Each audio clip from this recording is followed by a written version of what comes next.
आप उठे समस्तीपुर से, बैग उठाए, किसी को बताया ही नहीं कि आप आईएएस की तैयारी करने जा रहे हैं। तुम अपनी महत्वाकांक्षा किसी को बताते हो और तुम योग्य होते हो तो जलन पैदा हो। वही के लोगों ने आपको गाली दी है, बचपन में चुनौतियां दी हैं, आपको ताना मारा है कि कुछ नहीं कर पाओगे, तो आपने 3 बीघे में मकान बनवाया गांव में। कोई नहीं रहता।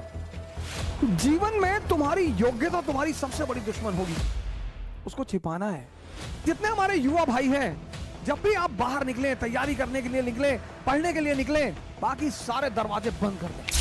इस दुनिया में मजा क्या है सर? विरोध का होना। विरोध विरोध, जितना तुम्हारा विरोध होगा उतने तुम्हारे उभरने की संभावना बढ़ जाएगी। Mature people never fight on double front. समझदार जो लोग हैं, सारा राज समझदारी का है। इसीलिए तो राम जंगल जा रहे हैं, तैयारी करनी है। कुछ लोग आईएएस की, अगर आप बड़ी बड़ी तैयारियां कर रहे हैं, गौर से सुनिएगा इस बात को, अगर आप जीवन में बड़ी बड़ी तैयारियां कर रहे हैं और हर फ्रंट पे लड़ रहे हैं, किसके रिश्तेदारों ने, किसके पट्टीदारों ने किसको खुश रखा है? हां, जब आप ऊंचाई में पहुंच जाएंगे तब ये लोग भाग कर आएंगे। दुनिया में 3 लोगों के बिना आप नहीं रह सकते और 3 लोगों के साथ नहीं रह सकते। कौन है वो 3? पहला है आपके दोस्त, दूसरे हैं आपके पड़ोसी और तीसरे हैं आपके रिश्तेदार। इन तीनों के बिना भी आप नहीं रह सकते और इन तीनों के साथ भी आप नहीं रह सकते।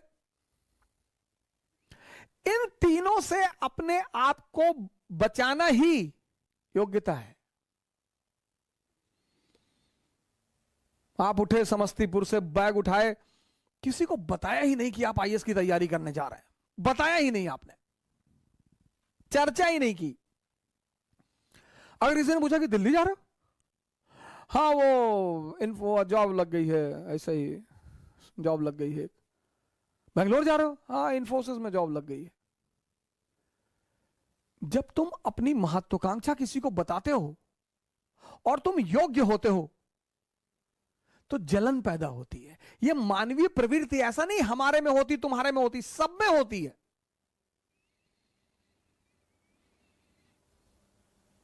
सब में। अभी तुमको ऑस्ट्रेलिया में आईएएस बना दिया जाए, तुम नहीं जाना चाहोगे। कौन जानता है तुमको ऑस्ट्रेलिया में हो गए आईएएस। इसलिए जब तुम आईएएस बनते हो, मंत्री बनते हो, नेता बनते हो, अपने घर की तरफ भागते हो। जितने लोग बंबई में कमाते, दुबई में कमाते, कमा वहां रहे हैं, मकान बनवाते हैं गांव में 2 बीघे में। हाँ, बड़ा मकान, बड़ी बड़ी दीवारें और करीब 1 बीघे में मकान और ट्रैक्टर खड़ा हुआ है। क्यों? क्योंकि वो जो पट्टीदार हैं आपके, वो डेली उस मकान से गुजरेंगे और डेली मरेंगे।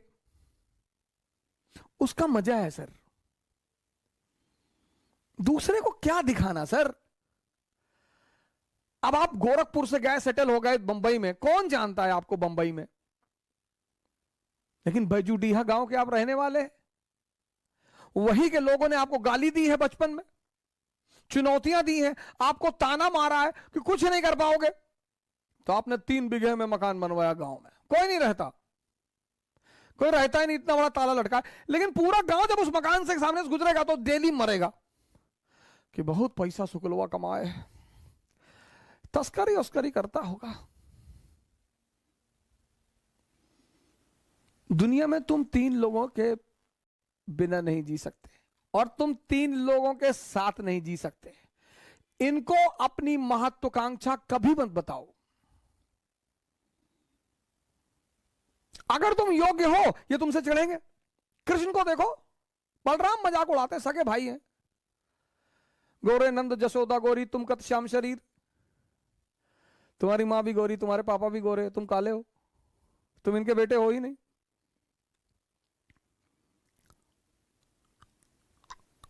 फिर बलराम एक दिन कृष्ण से कहते हैं कि ये वृंदावन के यादव लोग तुमको पीटने का प्लान बना रहे हैं।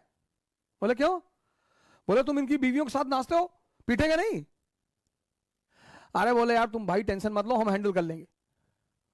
एक दिन बारिश हो रही थी वृंदावन में और कृष्ण ने गोवर्धन पर्वत उठा लिया उंगली पर।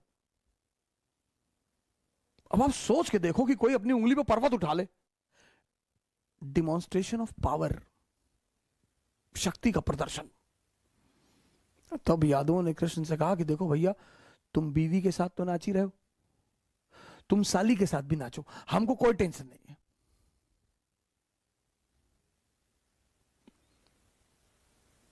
जीवन में तुम्हारी योग्यता तुम्हारी सबसे बड़ी दुश्मन होगी, उसको छिपाना है। 98% लाना योग्यता नहीं है। वो सेल टैक्स कमिश्नर थे लखनऊ में, सुसाइड कर लिया 2-3 दिन पहले की बात है।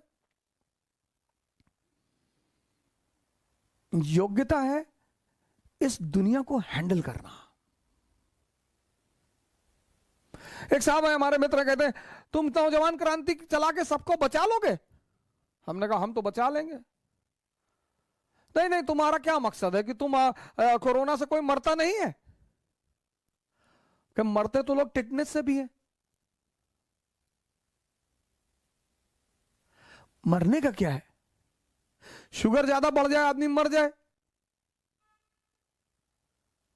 दूध ज्यादा पी ले डायरिया हो जाए मर जाए। मौत को तो बहाना मांगना है ना, उसे तो बहाना चाहिए। जो बड़ी क्रॉनिक बीमारियां हैं, कैंसर, बड़े सारे लोगों को मैं जानता हूं 10-10 साल से जिंदा है, कुछ नहीं हो रहा है।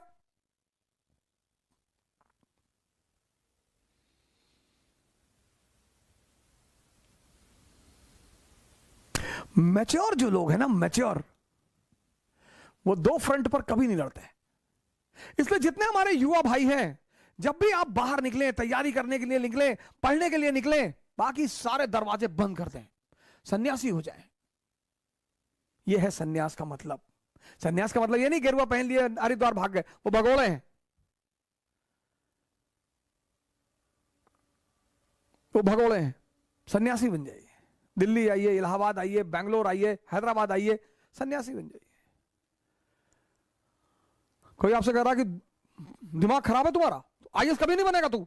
जी भैया, हम तो भैया ऐसे ही चले आए भैया, हम तो एनसीईआरटी पढ़ने चले आए भैया, हम थोड़ी आईएएस बनेंगे भैया। और जिस दिन आईएएस बन जाओ उसी आदमी को पहले बुलाओ कि क्या हाल है तुम्हारा, क्या कह रहे थे तुम? अरे भैया हम तो ऐसे ही कह रहे थे भैया, हमारी तो अम्मा कहती हमारी शक्ल कुत्ते जैसी। बिल्कुल सही कहती तुम्हारी अम्मा। इस दुनिया में मजा क्या है सर? विरोध का होना। विरोध विरोध, जितना तुम्हारा विरोध होगा उतने तुम्हारे उभरने की संभावना बढ़ जाएगी। विरोध मुर्दे का नहीं होता सर, चाहे जितना बड़ा अपराधी हो, जब मरता है ना तो दुखी होते हैं लोग। तुम्हें पता करना है कि तुम जिंदा हो कि नहीं। अगर तुम जिंदा हो तो लोग तुम पर हंसेंगे, अगर तुम जिंदा हो तो लोग तुम्हारा विरोध करेंगे। ये सब जिंदा होने की निशानियां हैं सर। गलत जो भी है सर उसका विरोध करिए, लेकिन समय पे करिए। समय का सिद्धांत अगर आपको नहीं पता है ना, अब कृष्ण अगर जेल से निकल सकते हैं पैदा होते ही, और कंस के राक्षसों से लड़ सकते हैं, तो पैदा होते ही अपने मां बाप को भी तो निकाल सकते हैं। नहीं निकाला। समय का सिद्धांत पता है सर। हमारे बहुत सारे भाई बहन हैं जो समय से पहले लड़ना चाहते हैं। नहीं सर,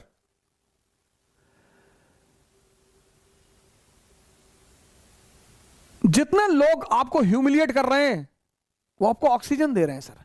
दुनिया में सबसे बड़ा ऑक्सीजन क्या है? ह्यूमिलिएशन। उसको डिप्रेशन में कभी नहीं लेना चाहिए कि अरे हमारा विरोध कर, हमसे कह रहे तो तुम कर ही नहीं पाओगे। अच्छा है, जितने लोगों की ज्यादा तारीफ होती है पूरे जीवन, मैंने देखा मेरे बड़े सारे मित्र हैं, बड़े अच्छे अच्छे घरों में पैदा हुए, रईस घरों में पैदा हुए, जमीन पर कभी पैर ही नहीं रखा। हम उनके घर जाते थे, कभी कोई पंडित बैठा है, कोई होरोस्कोप देख रहा तो उनको बता दे राजा राजा सूर्य उच्च का है, मंगल उच्च का है, बुध उच्च का है। हमारा बोले संघर्ष बहुत है जीवन में।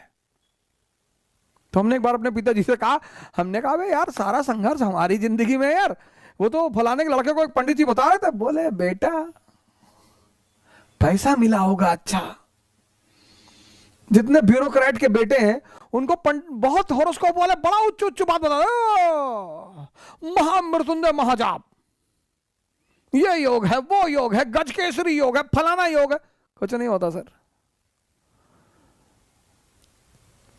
हॉरोस्कोप का अपना एक महत्व है, उससे मैं इनकार नहीं करता, उसकी अपना एक इंपॉर्टेंस है। कभी मौका मिला तो मैं उस पर चर्चा करूंगा, पर कोई किसी का भविष्य नहीं बता सकता सर, कौन क्या करेगा।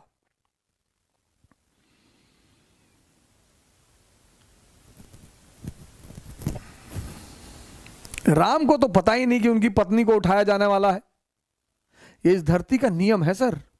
यहां भगवान भी पैदा होगा तो उसको अगले पल का पता नहीं होगा, लेकिन भगवान क्या करेगा, वो प्रेजेंट में जिएगा, अगला पल अपने आप अच्छा हो जाएगा। इंसान क्या करेगा, वो पिछले पल की सोचेगा या आने वाले पल से डरा रहेगा। इसलिए जिसका प्रेजेंट अच्छा नहीं होता उसका फ्यूचर कभी अच्छा नहीं होता। तुम्हारा अगर प्रेजेंट अच्छा है, इसीलिए तुम देखो क्या वर्ड है प्रेजेंट। प्रेजेंट मतलब तोहफा।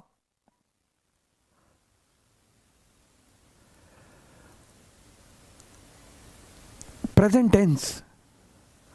तुम अपना प्रेजेंट अच्छा कर लो, तुम्हारा फ्यूचर 100% अच्छा होगा, क्योंकि तुम्हारा फ्यूचर बनेगा किससे, तुम्हारे प्रेजेंट से। मेरे बड़े सारे मित्र मुझे मैसेज करते हैं, कॉल करते हैं, पढ़ाई नहीं हो रही, ये नहीं हो रहा। तुम समझ ही नहीं पाए, तुम्हारे पास इतना बड़ा तोहफा है, हटाओ इसको दुनिया से। बुआ ये कह रही थी, मामा ये कह रहे थे, चाचा ये कह रहे थे, अब्बा ये कह रहे थे, फलाने, कहने दो। तुम्हें एक बार सन्यास लेना पड़ेगा। राम को लेना पड़ा, मोहम्मद को लेना पड़ा, जीसस को लेना पड़ा, बुद्ध को लेना पड़ा, महावीर को लेना पड़ा, जनक को लेना पड़ा, कृष्ण को, तुमको भी लेना पड़ेगा अगर तुम महान बनने का सपना देखते हो तो। अगर तुम्हें नौकरी की तलाश है, तुम अगर सिर्फ नौकर बनना चाहते हो कि ना भैया एक नौकरी हमको मिल जाए भैया, हम शादी कर ले भैया, हमको जो है बस एक बीवी मिल जाए और पिंटू चिंटू मिल जाए भैया, और हम 2 BHK फ्लैट, हम ज्यादा नहीं सोचते भैया। हमारे एक मित्र हैं, हमसे कहते हैं कि हमें हवस नहीं है पैसे की, हम पैसा नहीं कमाना चाहते। हम कहते तुम कमा भी नहीं पाओगे, दम चाहिए बाबूजी।